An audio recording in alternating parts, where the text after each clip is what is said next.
Hello. Hi, how's it going? I'm good. How are you? I'm doing great. Thank you very much for taking time to do this interview. Yeah, no problem. I just saw on Skype that we talked 3 years ago or something. Oh yes, we were able to talk back then, and it's great to be able to catch up again. I mean, it's been a while, but it's a great time to be able to talk to you about this new endeavor that you have going on. Yeah, absolutely. And of course, that new endeavor is Heart Healer, and the album The Metal Opera by Magnus Karlsson is going to be out the 12th of March through Frontiers Music. I've gotten the chance to be able to check out this album over the last week or so, and I just really love what's going on here. I love the whole idea of what you have going together here, all the guest musicians you were able to have part of it, your songwriting style. It just feels like everything was meant to come together the way that it has. That's great to hear. Thank you very much. Oh, not a problem. So, with that in mind, how did the idea of Heart Healer come to be?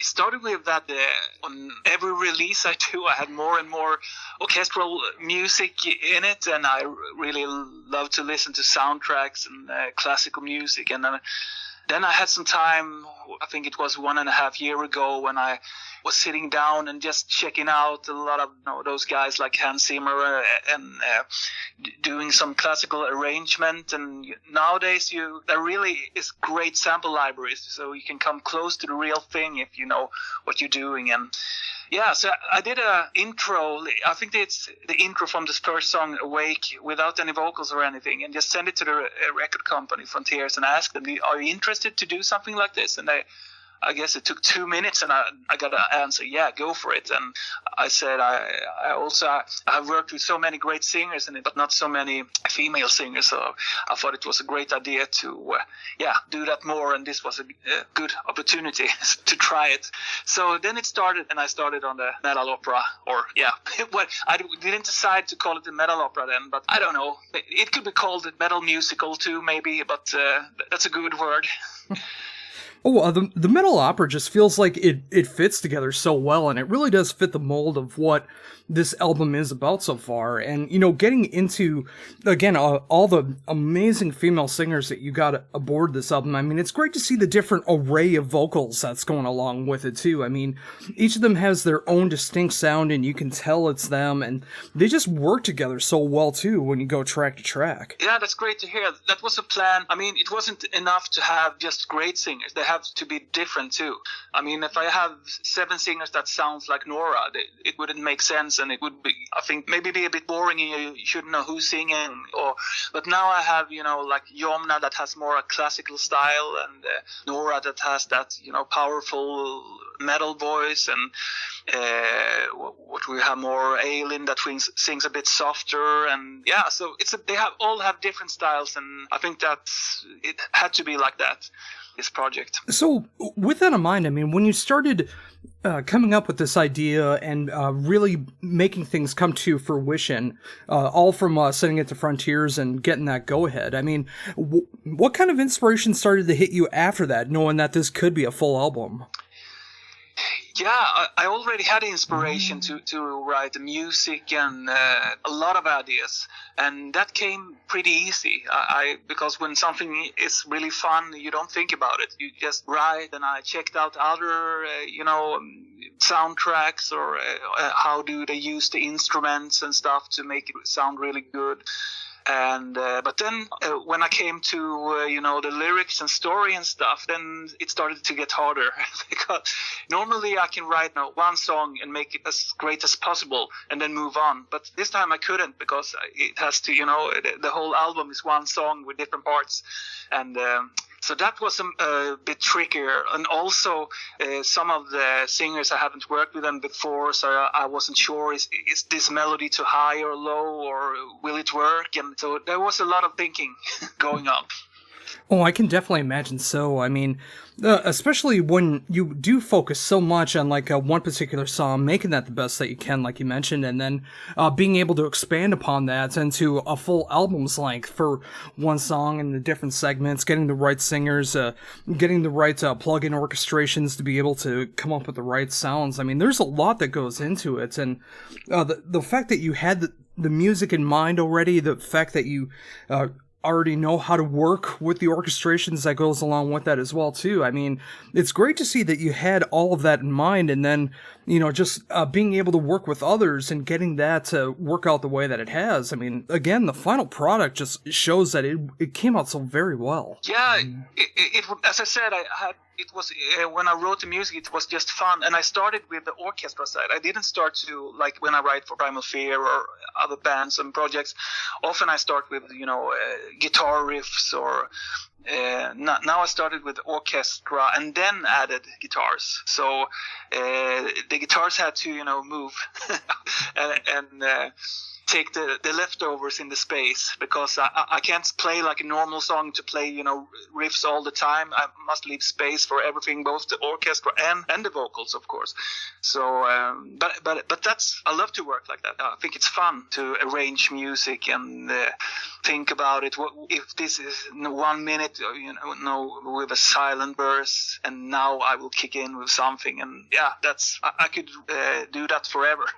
So, with that in mind, I mean, obviously, being able to do the arrangements and being able to translate what you have going on in your mind and being able to make that come out through the music, was there any challenging moments when it came to composing? Like any particular moments where you wanted different instrumentation or take out different instrumentation or anything like that? No, I change it until I thought it sounded great. Sometimes it sounded great right away, and sometimes I have to remove an instrument and add something else. I have a lot of theory, and I know what scales and harmonies works, but I try to forget that when I'm writing and just having fun. And if it sounds good, it's good. And maybe some stuff I wrote isn't possible to play for a real orchestra, but I mean, if it sounds good, that doesn't matter.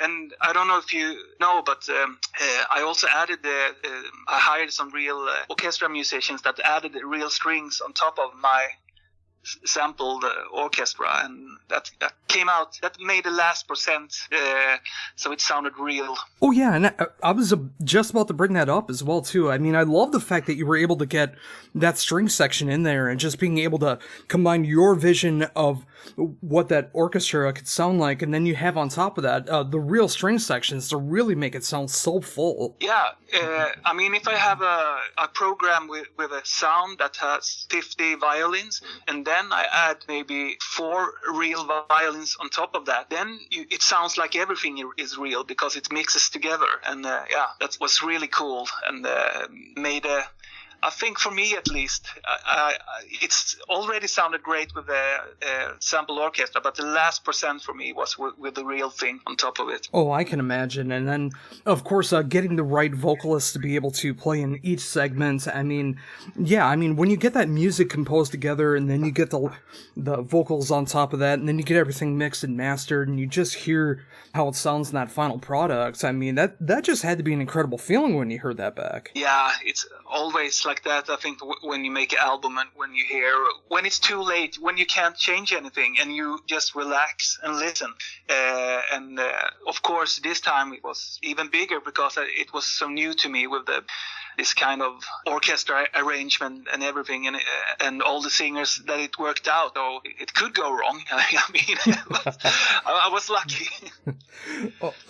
It really could. I mean, especially within the last almost a full year now of everything that's been going on in the world right now. I mean, there's so many things that could go to failure, but I'm glad to see that everyone was able to take part in this. I know so many people are at home right now, and you know, there's different bands and musicians that are writing music right now and coming up with ideas, and the fact that you were able to take something as bad as what's been going on the last year and make such a quality album and just like show that heart and emotion of this side of your playing with Heart Healer, it's just incredible to see. Yeah, actually, I think this hard time we live in now actually made it a bit easier, because many of the singers would be on tour all the time, hard to get, but now they are not touring, so it's easier for them to find time to record it in the studio. So yeah, some good things can come out of it.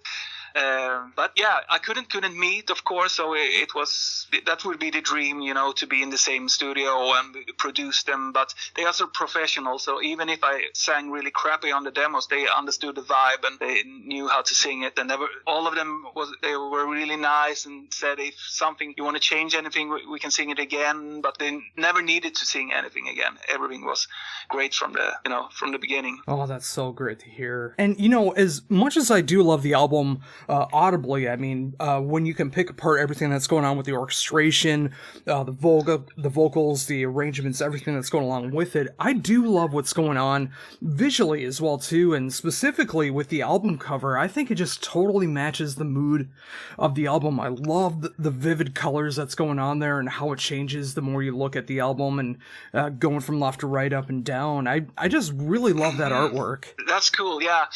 I mean, Stan V. Decker from France, who made it, he makes a lot of album covers for Frontiers and other bands too, but he's so cool because I just have a vision, and I tell him, this would be cool, to do something like this, and he always understands and then make it real, like a real artwork, and that's really cool to work with a guy like that. Oh yeah, and that's another great sense that when you are able to reach out to other people and they get the idea of what you're looking for and they're able to come back with a quality product. I mean, whether it be the vocalists on this album, the string section, or with the artwork as well too. I mean, being able to have that back and forth, and especially with the technology that we have today, making that so much easier to be able to go back and forth. Again, it's just like it adds so much to the album, and it's awesome to see that. Yeah, I'm very used to work like this, to send files online, and I work with singers and musicians all over the world, but it really they have to be great, because it's not like when we are in the same room, I can tell a singer, yeah, but you have to do it like this, or blah, blah, blah, and so now I have to work with people that don't need that support. Of course, I can tell them how to sing in on the phone or an email, but that's not the same thing. So they really have to be professional, and they have to understand the vibe I'm after. So one thing is to work with great people, and the other thing is that I work very hard on the demos. So the demo sounds almost like the finished product, so they can understand the style and how they should sing on it. And except for the vocals this time, because the demo vocals wasn't good. I was thinking about hiring a vocalist for the demos, but I didn't have the time, and it was hard. So I sang it myself, and it was way too high. And but they understood how it should sound in the end. Oh yeah, and that's the sign of true musicianship too, especially with that chemistry that you got going on, where even if you're not capable of like hitting those high notes just for demo purposes, and they're able to understand what you're trying to go for, it's great to see that professionalism going on and being able to take what you're doing and making it their own and hitting your vision as well. Yeah, especially when it's people that you don't know, that you work with for the first time, and it's still is a great result. That's almost magic, I think, when you get the files and you hear that, wow, they sing exactly what I had in mind, and sometimes even better. So it's incredible. Oh, definitely. And with that as well, too, I mean, the fact that a few days ago, a video came out for This Is Not the End, the final set piece for the album, which showcases every vocalist on the album as well, too. I mean, I think that was a great idea to be able to release that as a single, to be able to show off what every singer is capable of in video form, and have them that more interested to be able to check out the rest of the album. Yeah, it's like a presentation of all the singers. It didn't feel that good to have singles and videos for this album, because it's not an album written to listen to one song. It's written that you should listen to the whole thing. But yeah, we had to do it, so you can listen to something. But I think it was a good choice to show all the singers. Oh yeah, I mean, especially when you're writing a concept like this and you're writing it as one full song. I mean, that's obviously the way that you would want it to be heard, and that's my preference as well too. I love being able to listen to an album from start to finish, whether it's everything's connected or it's just a good list of songs that's going on. I mean, I still love that album mentality, and the fact that you have that album mentality to be able to have that through different movements throughout this album shows that the appreciation for the album is still alive and well. Yeah, at least from my side, and I think from some people's side, but I think many people, they are, stressed, and they listen to Spotify, and if they hear a new project or band, they give it 30 seconds, and then if they don't like it, they move on. But this is a different project, and the intro can be 2 minutes, so you have to give it a chance, and see it like you're gonna see a movie or something. Like, take an hour, relax, sit back, and have a good drink. That's the best way. But then the last interview I did, he said, "Oh, this is a great workout album. I have it when I'm running." And so I guess it can be different for different people. Oh, totally. And I can see how that would work out too, because it's just like there's a lot of great power and aggression that's going on throughout the album musically, and then it's got like so much great orchestral and pop and very catchy groovy moments that's going on between there too. I mean, it could be something that you can work out to, or be able to go on walks or runs on, or just being able to have something to kind of have that to energize your body throughout the day. Yeah, I mean, I guess we are listening in different ways. I'm that kind of guy that I have problems to do stuff when I'm listening to music, because I listen I'm so into it, so I can't. I don't know if you can read and listen to music at the same time. I think it's hopeless. Because I start to, that's a great chorus, and what did they do there? And then I can't, I lose the book. So, but of course, running can be one thing, but because you don't have to think too much about it. So it can work to listen to good music and run. Oh, absolutely. And especially an album like this, I mean, when you do make the time to be able to just sit down, relax, and really focus in on the album, you can hear everything that's going on the more that you listen to it, especially when it comes to like the orchestration and how the arrangements go. I mean, you really start to pay attention more and more, and you're able to hear that the more you listen to it. Yeah, that's something I always hear, or often hear about the music I write. They say every time I listen to it, I discover new stuff. And I think this album really is an album like that you discover new stuff all the time, because there is so much happening. So it's almost impossible to hear it all the first time. Oh, for sure. And that's what gives it instant replay value too, because when you do miss out on parts, you want to, when you listen back and you hear different parts that's going on, it's going to make you want to hear how everything works contextually, and just being able to see how it all comes together like that.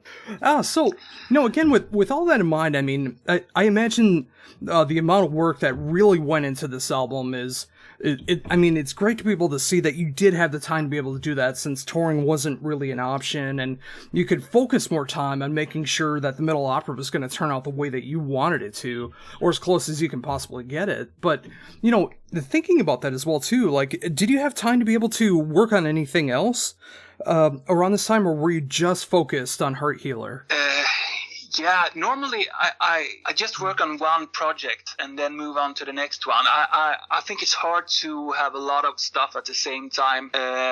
So I work as a guitar teacher at the same time, so full time. So I did that, but it's hard. I can't work on 4 albums at the same time. That's I don't have an IQ for that. So I want to go all in on one album, and then I finish that one, and then I move on to the next one, and hopefully the next one has a different style, so I can go into something different, and that way I also keep up the inspiration and new ideas to work on different stuff. And when that happens too, like when you're coming up with ideas and you realize that you have something that might not necessarily fit what you're working on, do you ever keep that music or the riffs or the arrangements or anything you have for a different project, or do you completely scrap those so you can keep working on what you're currently working on? Yeah, I normally don't save much, because during the years I've done music, now I can hear it very early on if, oh, this won't be good for this. So it's not that I spend a week on a new song and then finds out, oh, this wasn't okay, because I hear it the first seconds almost that, oh, okay, I do something else.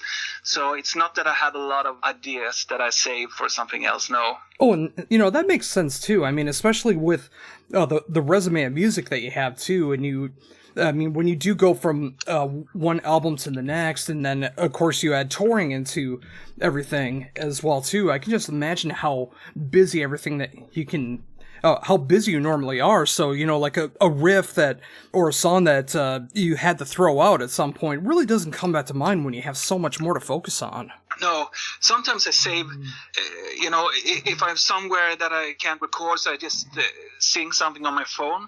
But often when I listen to it, I don't understand what was it. Was it good? I can't hear the great idea was gone when I listen to it. So, I'd rather come to the studio with a clean desk, in the morning, and then in the evening I have a new song, and then I start on something new. I like that thing, really. Oh, yeah, totally. And, thinking about that as well, too, I mean, being able to write at home, being able to record demos at home, everything that can go into an album, or at least coming up with ideas. I mean, especially with the past year that we have like that, I mean, what is it like to be able to have that kind of setup at home and being able to at least come up with the ideas and get them recorded and, being able to work on that stuff at home? Yeah, in one way it's great. I have a great setup, and I really can record everything except drums, and I have a great sound, so I know what I'm doing. I know if the sound is good enough for mix and everything.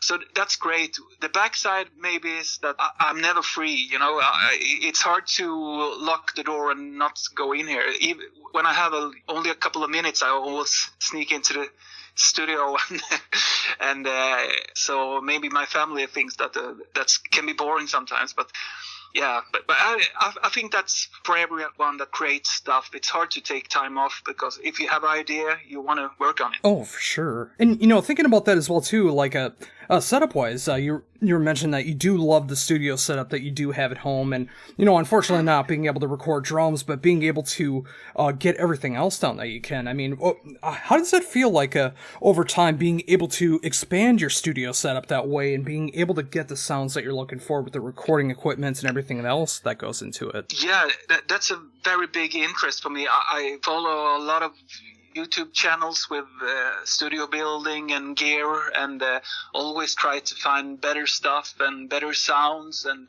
optimize everything. I'm not in the best room. I'm in a normal room, and I have to do the best out of it. And but you can do really good stuff, and it doesn't have to cost that much money. I mean, when I started with this to record at home, it did really sound like a home recording. Now it can sound, like anything.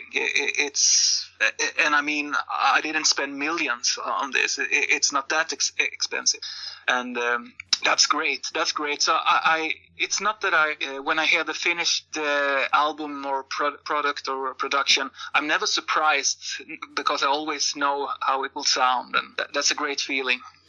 Oh, for sure. And the more that I do listen to the album and I start to notice things like that, like the mixing and the mastering and the production and the instrumentation that really goes into it. I mean, if we were in different times, I never would have guessed that a lot of this was recorded at home. I would have just thought that everyone was in the same studio at the same time and you were able to record the tracks all together like that, like most people are able to do during normal times. And, that goes to show like what you can really do with technology these days. Like you mentioned, like, on one hand, you can have it sound like a home recording, and another way, it sounds like you spent millions of dollars being able to produce the right sounds for this album. Yeah, and if I do a good production and good recording, and then it makes it so much easier for the one that's gonna mix the music, and the result gets better. So it's never a problem during the mix.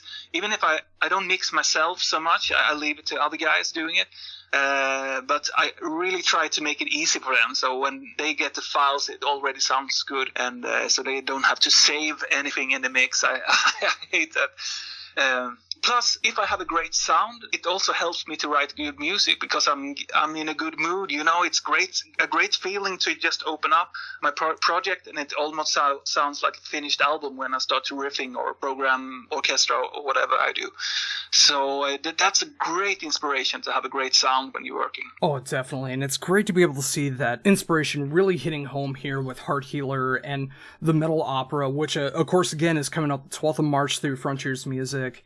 I love this release from start to finish. I'm such a big fan of longer songs and being able to hear different segments and movements and hearing how everything can come together to create this giant masterpiece that happens in albums. And that's absolutely what's going on here. And, with that, I really think your time, again, to be able to talk about this, everything from home recording to being able to get the right singers. And it's really got me excited to see what's coming in the future for you as well after the release of the Metal Opera, because I'm sure there's some more great music to come.